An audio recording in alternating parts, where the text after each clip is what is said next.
And I'm long Solana. Bitcoin's up 82% this year. ETH's up 57%, and Solana's up 70%. I mean, that's pretty decent. And if the BlackRock ETF then comes out, yeah, that's going to attract a lot of capital. You know, if we're right and Solana does what ETH did in 2018 onwards, you know, it's 45x.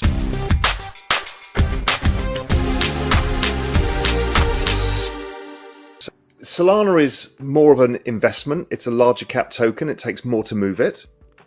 And it's less driven by crazy punters who are the degens who are looking for the next, you know, thing that goes up 50% in a couple of days. So I just think it's a different bunch of participants, really. Because I think I answered your survey as well, and I answered Solana.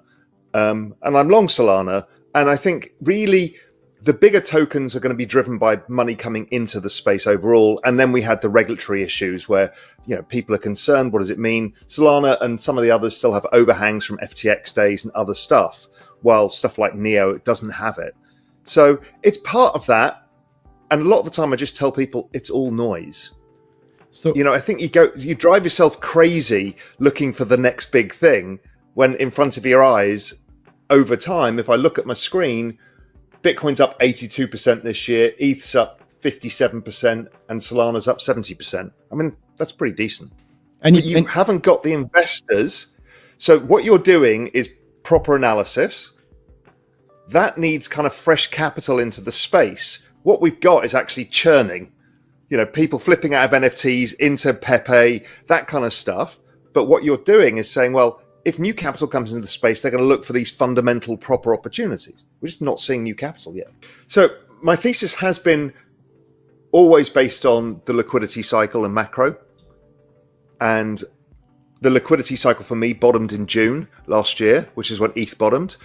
And then the confirmations came from other liquidity cycles that I used that bottomed in October, November. So I think liquidity rises from now on. And people just want a little bit more macro certainty. The Fed, we're stopping. No, we're not stopping. We're kind of stopping. Maybe we're not.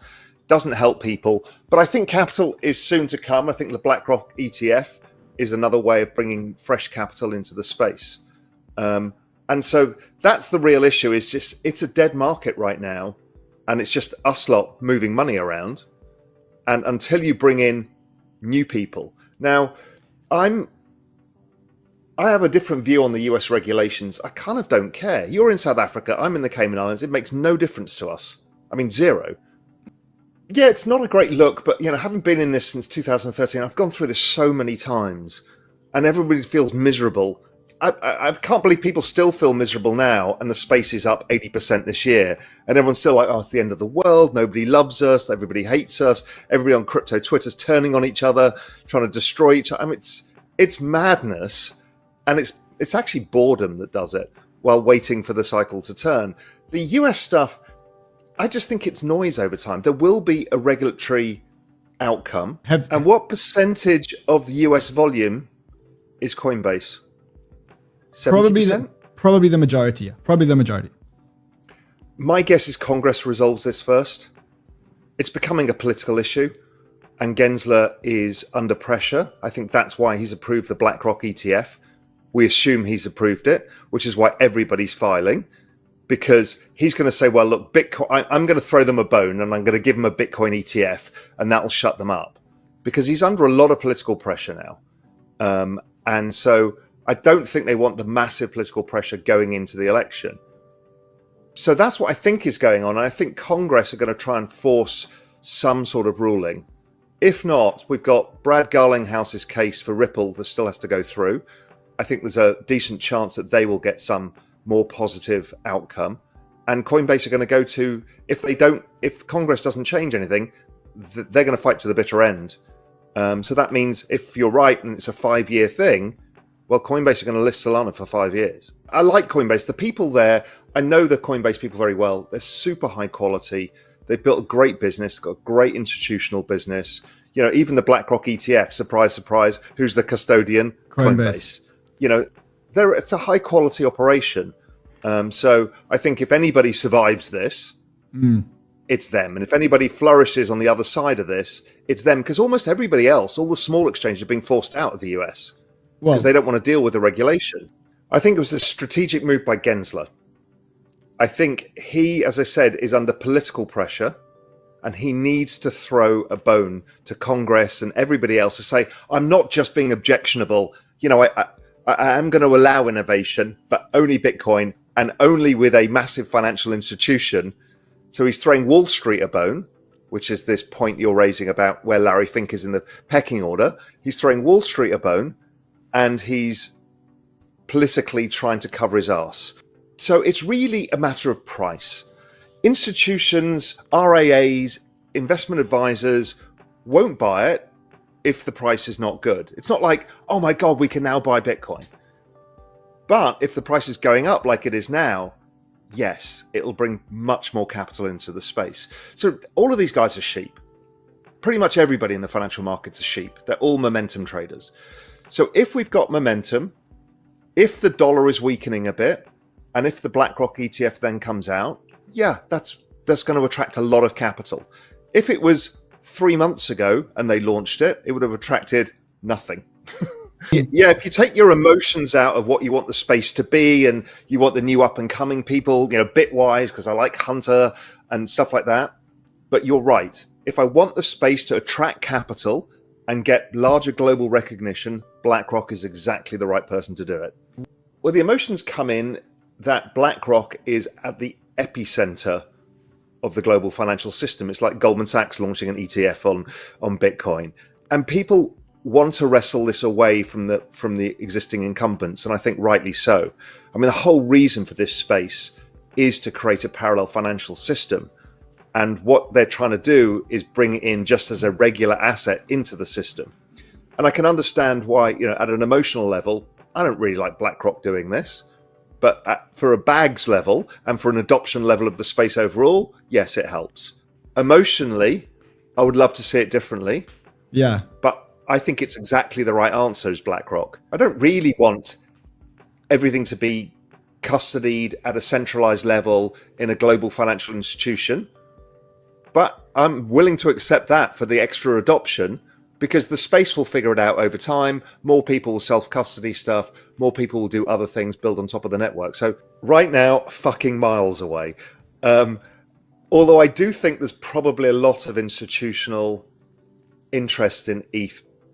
And I've talked about this before, because of the yielding properties of it. And because the narrative is not so much about, here's a new global money, we're going to fight the system. It's like, here's a technology, you can use it. So that's much easier for most investment committees at institutional level to agree with, and to have an asset, a long duration asset that has a 5% yield. People like that. But I don't think that the US is even close to allowing ETH yet. I'm a very long-term time horizon guy. I don't change stuff around. And my thesis is, when I look at the monthly chart on a log scale of the Bitcoin ETH Bitcoin cross, it's a big wedge pattern. I know what drives the ETH Bitcoin cross. It's driven by the business cycle and where you are in the liquidity cycle. We're at the turning point where we should start to see, over the next coming couple of months, ETH starting to massively outperform. Generally speaking, if you were to get a measured move from this, I mean, it kind of suggests that ETH does 2 or 3x Bitcoin in the next cycle, which also kind of makes sense. So really, it's about, when you hit the kind of crypto summer zone, ETH will outperform, it'll break the wedge, and then we'll see a much larger narrative around it. I bought Solana into the chaos of last year, both in June and then the FTX, you know, the end of the year. And I think it's the same thing now, is like, you know, if it gets another leg lower, it's a gift, because of the points that you raise, is that the network activity is very good. There's a lot of activity going on. There's a lot of people doing stuff. So that's the idea for me, is like, if we get better prices, I love it. I missed that last dip that we had, a couple of weeks ago. That was a shame, because that was a gift when it went back down to 12.5, 13. You know, if we're right and Solana does what ETH did in 2018 onwards, it's 45x. So does it matter if you make a 30x? No. So obviously it does compound quite a lot from cheaper prices, but no, it doesn't make a difference. So it's just ego of like, I caught the low and I'm brave enough to ignore the FUD and take the opposite view.